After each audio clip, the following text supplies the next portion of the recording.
আমরা এখন তোমাদের 500 এমসিকিউ সাজেশন বই থেকে তোমাদের ফিজিক্সের 7ম অধ্যায়ের টাইপ 6 নিয়ে আলোচনা করব। তোমরা এখনো যারা আমাদের এই সাজেশন বইটি সংগ্রহ করোনি দ্রুত সংগ্রহ করে ফেলো। দেখো কি বলেছে এখানে। প্রথম কোশ্চেন বলেছে এই টাইপের, যে বলেছে শব্দের তীব্রতা একক কোনটি? আমরা জানি শব্দের তীব্রতা একক হচ্ছে ওয়াট মিটার ইনভার্স 2। তো এখানে কিন্তু কোথাও ওয়াট মিটার ইনভার্স 2 নাই, তাহলে এটাকে ভাঙায় লিখতে হবে। তাহলে দেখো ওয়াট আবার কি বলতো, আমরা পড়েছি অধ্যায় 4 এ P = W/T। তাহলে এই যে P ছিল, এই ক্ষমতা একক ছিল ওয়াট, কি হবে এই যে জুল আর সেকেন্ড, তাহলে কি হলো জুল পার সেকেন্ড মিলে কিন্তু ওয়াট হয়েছিল। তাহলে জুল পার সেকেন্ড কিন্তু ওয়াট, তাহলে আমি এখানে লিখতে পারি এই যে জুল পার সেকেন্ড আর মিটার ইনভার্স 2 লিখতে পারি কি পারি না বলো তো? তাহলে এটা হচ্ছে যে প্রথমটা হচ্ছে আনসার। SONAR সোনারের পূর্ণরূপ কি? Sound navigation and ranking. Navigator না, নেভিগেশন হবে, এইটা হবে, ঠিক আছে? সাউন্ড নেভিগেশন অ্যান্ড র্যাঙ্কিং, ঠিক আছে? নিঃশ্বাসের শব্দের পরিমাণ কত? আমরা জানি মানুষের নিঃশ্বাস শব্দের পরিমাণ হচ্ছে কিন্তু কত বলতো? 10 ডেসিবেল। ডেসিবেল হচ্ছে শব্দ দূষণের একক, 10 ডেসিবেল। এরপর দেখি ট্রাফিকের 110 নিঃশ্বাস গেল 112 নম্বর। আমরা 100 কত করেছি? এটা 110 করেছি, 11 12 13। ট্রাফিকের শব্দের পরিমাণ কত ডেসিবেল? ট্রাফিকে যে সাউন্ডটা হয় সেটা হচ্ছে আমরা জানি হচ্ছে 80 থেকে 90 ডেসিবেল হয়ে থাকে।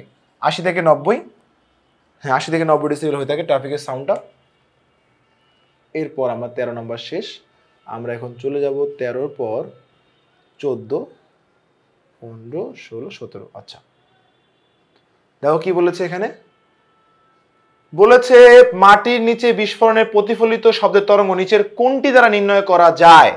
মাটির নিচে যে বিস্ফোরণ হয়, এই বিস্ফোরণের প্রতিফলিত শব্দের তরঙ্গ নিচের হচ্ছে কোনটি দ্বারা নির্ণয় করা যায়? সেটা হচ্ছে জিওফোন দিয়ে। আমরা জানি মাটির যে শব্দটা হয় সেটা প্রতিফলিত হয়ে ফিরে আসে, জিওফোন দিয়ে সেটা নির্ণয় করে বিভিন্ন খনিজ পদার্থ বা বিভিন্ন সেখানে বিভিন্ন পদার্থ আছে সেখানে নির্ণয় করা যায়।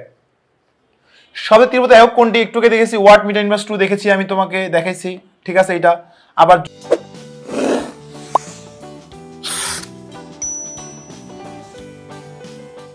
জুল মিটার ইনভার্স 1 আছে কিনা দেখি চলো।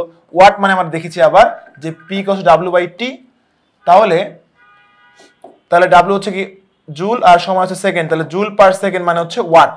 তাহলে জুল পার সেকেন্ড আবার হচ্ছে এই যে মিটার স্কোয়ার ছিল ওয়াটের জন্য, এটা দিয়ে জুল পার সেকেন্ড লিখি আর metre square, metre inverse 2, metre minus 2 আছে কিন্তু এটা তো হবে না। তাহলে এটা কিন্তু হচ্ছে যে joule second inverse 1 meter inverse, এটাও তো হবে না রে, মিটার ইনভার্স 2 এখানে অপশন তাহলে যেহেতু কম আসছে তাহলে এখানে এটা একটু ভুল আছে, এই 2 হবে, ওকে 2 হবে এটা। তাহলে কিন্তু আমরা বলতে পারি আনসার কিন্তু হচ্ছে 1 এবং 3 বলতে পারি, 1 এবং 3 আনসার বলতে পারি। কেন? এখানে একটু ভুল দেওয়া আছে, ওকে টাইপিং মিস্টেক, কারণ একটা তো এখানে দেওয়া নেই, একটা দিলে একটা দিতাম এটা আমরা।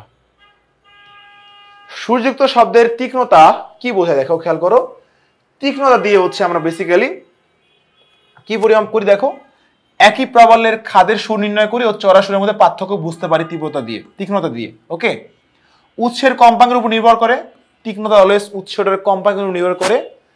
দিয়ে শব্দের পার্থক্য বোঝা, না না শব্দের পার্থক্য বোঝা যাচ্ছে এখানে যায় না, সুরের চড়া সুর এবং খাদের সুরের প্রাবল্য নির্ণয় করা যায়, বাট শব্দের পার্থক্য বোঝা যাওয়ার অপশন নাই। তাহলে 1 ও 2 হচ্ছে আমাদের সঠিক উত্তর। 116। এবার আসো 117তে আসো। শব্দ তরঙ্গের বিস্তার কি হবে? বিস্তার হচ্ছে বেশি হলে তীব্রতা বেশি হবে। কেন? হ্যাঁ বিস্তারের সঙ্গে সম্পর্ক এর বর্গের সমানুপাতিক। এটা বেশি হলে, বিস্তার বেশি হলে তোমার তীব্রতা বেশি, শক্তিও বেশি হবে, ঠিক আছে? কম হলে তীব্রতা কম হবে, এটাও ঠিক আছে। দ্বিগুণ হলে তীব্রতা কম হবে, কেন না বিস্তার যদি দ্বিগুণ হয় তাহলে তীব্রতা কত? 4 গুণ হয়, বেশি হবে, এটা কিন্তু ভুল। তাহলে 1 ও 2 আমাদের সঠিক উত্তর। 1 ও 2 অপশনে আছে, চলো দেখি 1 ও 2 আছে, ইয়েস 1 ও 2 হচ্ছে আমাদের সঠিক উত্তর। দেখো এই ছিল আমাদের এই অধ্যায়ের এই টাইপের সমাধান। দেখো তোমার নিচে খেয়াল করো, নিজে যাচাই করো তোমার প্রস্তুতি। অর্থাৎ আমরা যে তোমাকে এই অধ্যায়টা পড়াইলাম বা তুমি যতটুকু পড়লা, পড়ে যতটুকু বুঝলা, এটা নিজে যাচাই করো যে আসলে কতটুকু তুমি শিখতে পারলা। এখানে কিউআর কোড স্ক্যান করলে একটা গুগল ফর্ম চলে আসবে এবং গুগল ফর্মে তুমি স্ক্যান করলেই গুগল ফর্মে চলে আসবে। গুগল ফর্মে তুমি তোমার কিছু ইনফরমেশন দিয়ে তুমি একটা তোমার সামনে প্রশ্ন চলে আসবে, তুমি সেখানে পরীক্ষা দিলেই তুমি জানতে পারো কত মার্ক, তুমি সঙ্গে সঙ্গে জানতে পারবা যে কটা তোমার এমসিকিউ হয়েছে, তাহলে তুমি তোমার প্রিপারেশন বুঝতে পারবা। তো তোমরা এই জন্য কিন্তু তোমাকে অবশ্যই তোমাদের এই সাজেশন বইটি সংগ্রহ করতে হবে। তো তোমরা এখনো যারা আমাদের এই 500 এমসিকিউ সাজেশন বইটি সংগ্রহ করোনি দ্রুত সংগ্রহ করে ফেলো। নেক্সট পর্বে দেখা হবে। আল্লাহ হাফিজ।